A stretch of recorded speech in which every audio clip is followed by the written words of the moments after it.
Welcome to In Pursuit of Truth. This is your host, Sir Patrick Mack. We are back with a few more Q posts. But first, anybody seen Bader? Can't find her anywhere. All right, well, where we last left you heroes, you were at post 2731. Let's pick up over here on 2732, 6 minutes after the hour 9.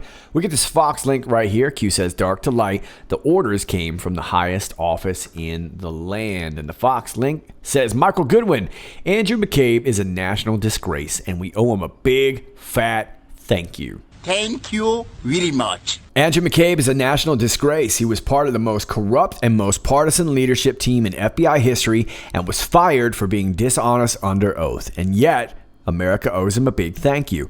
McCabe, you see, has reminded us once again that there really is a powerful deep state and that there has not been a full accounting of rampant FBI misconduct during the presidential campaign of 2016. There's also still too much we don't know about the role top aides to then President Barack Obama and higher-ups in the Justice Department played in spying on the Trump campaign and leaks of classified information for partisan purposes. In short, what is arguably the greatest scandal in the history of America remains mostly hidden from the public. That shroud of secrecy piles one scandal on top of another. Fortunately, the McCabe reminder is a timely one, coming on the same day that William Barr was confirmed as the new Attorney General. Barr is just the man to get to the bottom of the unprecedented plot to swing an election and later to remove a duly elected president. Barr, who was AG under the first President Bush, also will oversee Special Counsel Robert Mueller's seemingly endless probe and hopefully, bring it to a conclusion. All right, Q goes on to say here, dark to light, the orders came from the highest office in the land. So we're starting to see that although Andrew McCabe is saying that he was the one who kind of ordered this investigation, this we know went all the way to the top, which would have been Barack Hussein Obama, right? Let's move on to this a little bit. McCabe is talking because he's peddling a book, and Justice Comey, the snake before him, is aiming his sales pitch at anti-Trumpers. And I'd like to add, I'm not so sure that it's just because he's peddling a book. I would imagine he's peddling a book because he probably needs some legal fees. Keep in mind, McCabe's got a grand jury formed against him, and so does Comey. And they both have books going on. So I imagine they want to get their narrative also out there, which is the other idea. But look, it looks to me, too, like he's playing a little bit of cannon fodder to make sure that this doesn't leak all the way to the top, but it most certainly will. He used an interview with CBS to offer more details of a discussion within the FBI and Justice Department to use the 25th Amendment to remove Trump from office. McCabe said that the effort took shape immediately after Trump fired Comey in May 2017, and that numerous people were involved, including Deputy Attorney General Rod Rosenstein. And we know that there were a few others there. We're looking probably for 5 more names. McCabe's version of events dovetails with a New York Times report last September that Rosenstein met with McCabe and others and offered to wear a wire in meetings with Trump to get incriminating information, a hint that McCabe was the prime source for that story. Rosenstein, through an aide, denied the account Thursday, just as he did last September, but his repeated insistence that McCabe's tale is inaccurate and factually incorrect remains unpersuasive and is undercut by the fact that a week after the meeting in question, Rosenstein appointed Mueller. Because parts of the memo authorizing that appointment remain classified, America doesn't know the full reason why Rosenstein thought a special counsel was warranted. Yet the Mueller probe, with its ancillary indictments of Trump associates and others, has created an unfair cloud of uncertainty over the administration and fueled Democrats' impeachment fantasies. Even now, they are using Russia as an excuse to put Trump's family and his entire life and business under scrutiny. Now, I just want to read this last part right here. Barr testified that he was shocked when he saw such blatant evidence of bias against Trump and promised to investigate the investigators. He can begin by getting to the bottom of the conflicting roles Rosenstein played. In charge after his former boss, Jeff Sessions, recused himself, Rosenstein advocated that Trump fire Comey, then used the firing as a pretext for appointing Mueller. He also signed the final secret court application. That's really, really important to remember. He also signed the final secret court application, thus giving a misleading endorsement of the Steele dossier. Yet Rosenstein, a career prosecutor who is expected to resign now that Barr takes over, nonetheless developed a good relationship with the president and has somehow endured the Times report last September of the 25th Amendment plot. And he was able to convince the president to withhold documents detailing why the FBI and Justice Department first focused on whether the Trump campaign had any improper relationship with Russia. Okay, so what were those documents that he convinced him to withhold? Well, it remains to be seen, but I have a feeling it's going to be mostly in the form of testimony and text messages. That's what we're mostly seeing. And I've always maintained that I don't think we're going to get this massive bomb D-class. It's going to come out in the form of little bits of testimony. Remember, we still have so much testimony that we haven't heard. We haven't heard all of James Baker's. We really haven't heard all of Lisa Page. Of course, Bruce Orr. There's going to be Mike Cortan, Tashina Gohar, Kevin Kleinsmith. There's so much testimony still to go through, and I have a feeling that this is how the whole D-class is going to be. So it's going to be a little bit of bacon, a little bit of cheesy, but all in all, it's going to add up to a bunch of bacony, cheesy goodness, dark to light. But I think McCabe is kind of hoping that this is going to stop with him. But we all know that the orders came from the highest office in the land. And at the time, that was the presidency, being President Barack Hussein Obama. And remember, this Trump probe was simply a insurance policy, right? In the unlikely event that he was going to win, and he did. And that's what this is all about. So this is really, really big stuff. I'm pretty excited about this, and to watch this meltdown in public is going to be absolutely beautiful. Let's move on to the next post for now. 27:33. 18 minutes after the hour 9, we get this Twitter status right here. 7 Flamingos on Twitter post this. Interesting post by U.S. Army this morning. THAAD, being THAAD, is Terminal High Altitude Aerial Defense, an anti-ballistic missile defense system for short, medium, and intermediate range ballistic missiles. Coincidence? Yeah, this is pretty interesting. And here's the tweet from U.S. Army, who says, who knows what this is? Here's a hint. Its abbreviation is THAAD. And there's the bad boy right there, ready to take down some missiles, maybe like missiles like this. So this is the connection that Flamingos is making here on Twitter, that this could have been the very unit that was used to bring down this missile that we saw back in June. And again, this was at the time that POTUS was in the air heading out towards that North Korean summit out in Singapore. Could this have been what it was? Well, Q seems to be pointing us in that direction. Well, I guess we can thank THAAD for that. 27:34, 21 minutes after the hour 9, responding to an Anon who says, yes! The F-15 plane pic Q posted February 15th. And this is the picture right here. This was posted on post 2675 on February 1st. And we were kind of trying to figure out what F-15 meant. Was it February 15th indeed? Q says F-15, national emergency today. Q looks like Q is confirming that's indeed what it meant. Very cool. And that's going to mean something in the next post here, 2735. 9 minutes after the hour 10, we get this. And I'll just let you read that there. Nah, I'm just kidding. You can't read that. Be prepared for more fake news disinfo claiming we stated death. Read carefully F-15 Q. Okay, well, this right here that you can't read is posted over here in 2736, 13 minutes after the hour 10. And we're not going to go through all this because we have already. This was a post from back, 6th of January. There it is. And this is talking about RBG and all her crazy ideas. Called for the sex integration of Boy Scouts and Girl Scouts because they perpetuate stereotype sex roles. Insisted on sex integrating college fraternity and sorority chapters and replacing them with college social societies. Cast constitutional doubt on the legality of Mother's Day and Father's Day as separate holidays. Called for reducing the age of consent for sexual acts to people who are less than 12 years old. Okay, well, we've covered this here. A bunch of crazy knuckleheaded ideas from Bader. And this article right here just basically covers it here. We're not going to go into this. This is from Human Events, and essentially the writer is basically paraphrasing from all these ideas here. But we all knew that Bader had some Looney Tune ideas. And this is where Q said, who are the doctors currently treating RBG? What other political, former, current, senior political heads are they affiliated with?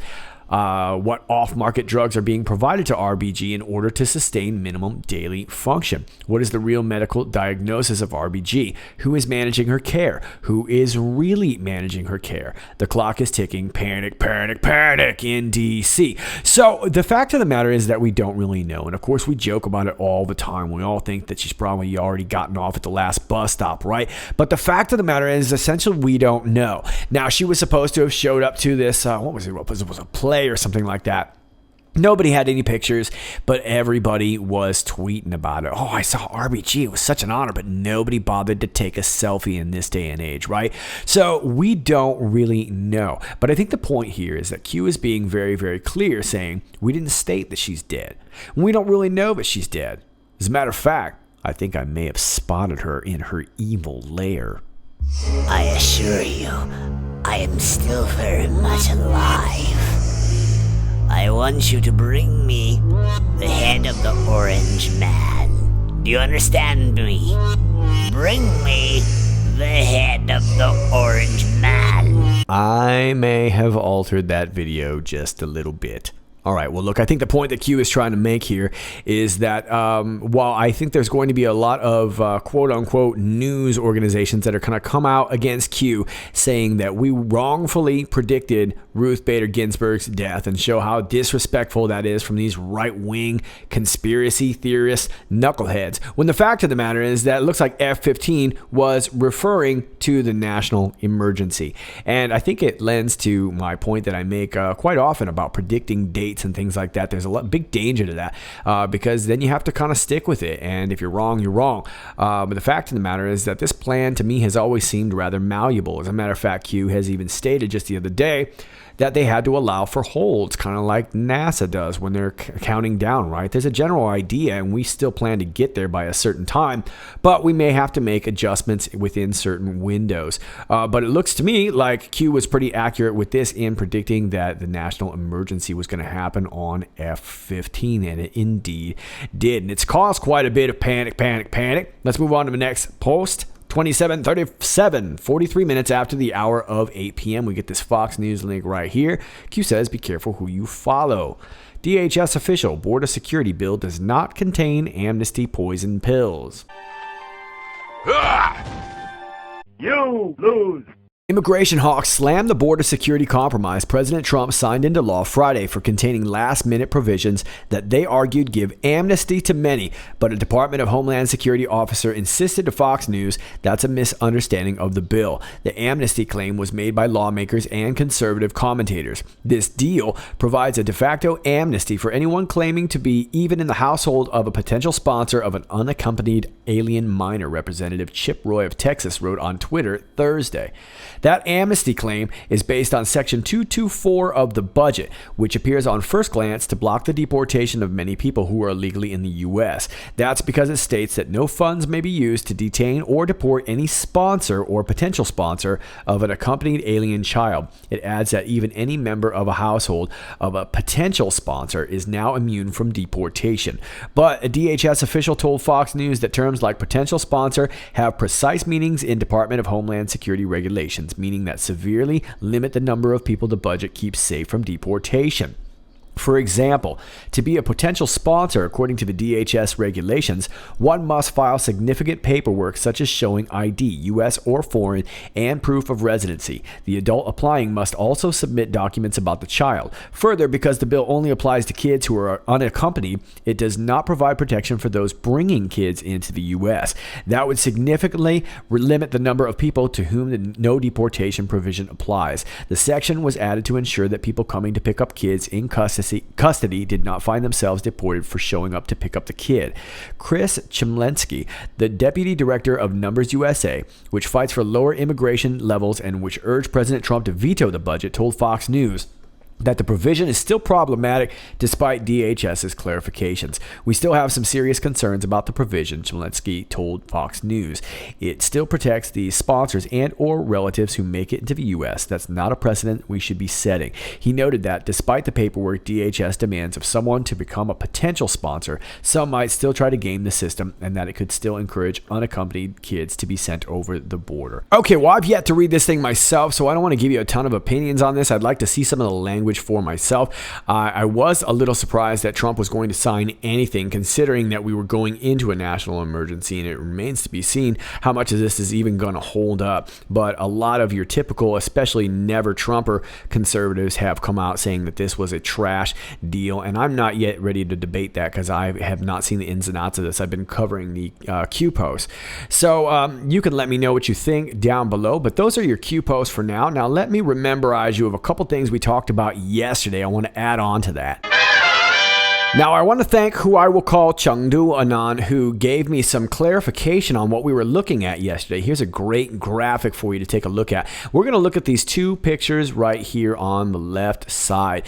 Now, this is where we see this spa. We see some sort of event. We see this in the daytime, and then we see it again at nighttime on the right. Now, I want to point out that this Anon shared with me that this was not in Chengdu because they live in Chengdu, and so I was wrong about that, and I'm glad I was because it wasn't really fitting the story very well, but it was the only spa that I could find that had this kind of outward facade that looked anything, similar to what I was seeing. But we see down here on the very bottom, left and right, and I'm sorry I can't get this much. Let me see if I can get it a little bit bigger for you there. There we go. We see the street view, and there's the facade there. It's a bit dark there, but then we see this leading up to the hotel. So it looks like this indeed was not only in Chongqing, but this is right below the Hyatt Regency here. So this was a great spot, and I really appreciate it. I was looking all over for this spa, and I saw all kinds of locations. I saw them in Chongqing, but I didn't really see any nearby. Now, there were some spas that were, it was called the, Silk Tone. There were some spas that silk tone was one word and one was two words, and I think that's where I was going wrong there. But anyway, this Anon connects this, so it looks like we are indeed in Chongqing. Now, let's back this thing out a little bit and read it. And this Anon says, most restaurants in China, you wait on chairs out front for your table. You can see some chairs are set out here, and not very many of them in the left pick. Now, that's very true. This also could be for a number of things. I also want to point your attention to this decorated tree out front. Keep in mind that Lunar New Year was recently, and so a lot of that decoration could be for Lunar New Year. There's a number of reasons. It could be a restaurant. They could be waiting inside here. I'm not so sure that they're going in the spa. If you see on the right, there's no lights on here at night for the spa anymore. It seems to be whatever's in there. And if you've ever been to China, like I said, you can walk in here. You could find a whole mall there. It might even go underground, might go above. Who knows? There might be a ton of things in there. And sometimes that's where you find the most banging Chinese food, is just in a simple little area here that you didn't even know existed. But there does seem to be some sort of event going on outside. Now, another reason you might see decorations like this, I've seen from my own experience, is sometimes when they, I don't know what you call it, they sort of celebrate or christen like a new business. Maybe somebody's got a new business and they do a little talk out here for a little bit and they celebrate and they have some food. They might have a little lion dance go out in front in the parking lot. You never know, but sometimes little celebrations like that. But I also want to rememberize you that it was recently Lunar New Year. Now, I want to address something else here too, and I'm sorry it's kind of small, but where my mouse is here, we saw this lady getting out of this red car. There are a lot of people who think it might be Matsi Hirono or Dianne Feinstein. Now, if these pictures were indeed real time, I would say that they wouldn't have been, because they voted against William Barr in D.C. Just yesterday. Now, if these pictures were real time, but from a previous time, like maybe earlier, from Lunar New Year, then it very well could be, but I do think that that's something that you need to consider in looking at this picture. I also want to point out that I don't see this lady in the pink in the second picture. Maybe I'm just not seeing her, but I don't see her there. And this car seems to have moved on. The people have stayed, have actually parked here. So if it was indeed somebody of note getting in or out of the car, who knows? But the red car has moved on. Just a point there. Now, the other thing that I want to point out about this, and I knew this, but I actually forgot to mention this, and then when I saw this graphic, I realized I could have explained this better. When we were looking at this view here, this picture in the middle, and you can see on the right, it is the same, roughly the same area here as from the Hyatt website. And I showed you this yesterday. There's the lobby above in the upper right, looking outward and looking inward from Q's post 2503. But what I want to draw your attention to is to the center top where the clock is. This seems to be the same buildings from the same street view, and I forgot to mention that. So thanks to Chengdu Anon for putting that into perspective. I always think it's good to get a good lay of the land to figure out what's going on. I want to thank another Anon who sent me this, said they weren't getting much steam with it online, but let's see if we can help you out because it looks like you're right. I don't know if someone else has already found the location depicted in this photo, but I decided to sleuth around Chongqing Airport using Google Earth. I'm fairly certain I've pinpointed the view from the aerial photos. The area depicted is identified as Qinjiawan, just east of Chongqing Jiangbei International Airport. And yeah, Qinjiawan is that is the district around that area. So it looks like I was right on that, and right here, you can barely see it there, but there was some little blue lights that I was suspecting was probably the edge of the terminal there. So I think that is the case, and thank you very much for clarifying that. It looks like you've got a pretty solid comparison. So it looks like I was right on the rest, but I was wrong on the spa. Womp womp. And finally, let me leave you with this story here from culture.com. Meme maker Carpe Donktum and fair use advocates call on Trump campaign to sue after video with REM is disabled on Twitter. The day started out pretty epic for Culture's Carpe Donktum with the President of the United States tweeting out his video. Carpe Donktum is a meme consultant and also sits on the editorial board of Culture. Universal Music Publishing Group filed a copyright claim through Twitter, forcing the platform's cooperation. Standard operating procedure for social media companies. REM bassist Mike Mills and Carpe Donktum exchanged a series of tweets with Donktum believing it was settled. Hours later, the video was disabled worldwide on Twitter. And here you see Mike Mills' tweet, "Let's do it. Have fun. Sorry about the part." And Carpe Donktum had just said, "I'm just a dude in my living room making videos that people enjoy. Shall we bury the proverbial hatchet?" Yeah, hey, look, I'm a big fan of Donktum, man, and I like his stuff. As a matter of fact, I would love to do a collab with this guy. But you know, this meme stuff is tough. I make memes too, and you know, it just seems like these guys, like Donktum, myself, and many content creators, look, we're just people who are picking up where the mainstream left off. And it seems like everywhere we turn, we're getting some flack like this. And Donktum is another victim. Went live via Periscope a little before midnight Central Standard Time. And this is the tweet here. Twitter has censored an official message from the President of the United States. Now, I didn't see this, so if anybody saw it, I'd love to see it. And Donktum, if you're listening, I know you check out the show from time to time. Yeah, feel free to send me whatever you want. I'll see if I can put it up in a video. Culture's editorial consultant Ali Alexander has called on Trump re-election campaign manager Brad Parscale to file a suit in New York City. Freelance journalist Nick Monroe, who tracks internet and censorship issues, echoed the same sentiment. So it's going to be really interesting to see what happens with this here, censoring the President of the United States over a meme. Well, I got to say, hey, in this case, it's good advertising for Carpe Donktum, who always makes really funny stuff. So good on you for that. But there you go. All right, my funky fresh patriots, those are your Q posts for today. As always, if you like this video, please click like, share, and subscribe. Thanks to all of you who already do that. I greatly appreciate every single one of you. If you are new to my channel, welcome to you. We have cake from time to time, but keep in mind that from time to time, you'll also get unclicked and unnotified and unsubscribed, and it might be a little bit hard to find me in your search engines. That's the way social media works. If you didn't notice, they even censor the president. That's right. All my links are down below to my Gab, my BitChute, my Brighteon.com. For my viewers over there on BitChute, please understand I'm having insane amounts of problems on some downloads. So if you don't get the download for the day, but you know it exists somewhere else, please just go check it somewhere else, because sometimes I literally just can't post. I'll try for hours and it just won't upload. I'm not really sure what I'm going to do about that right now. I'm also over here at Twitter at IPOT1776. That's at IPOT1776.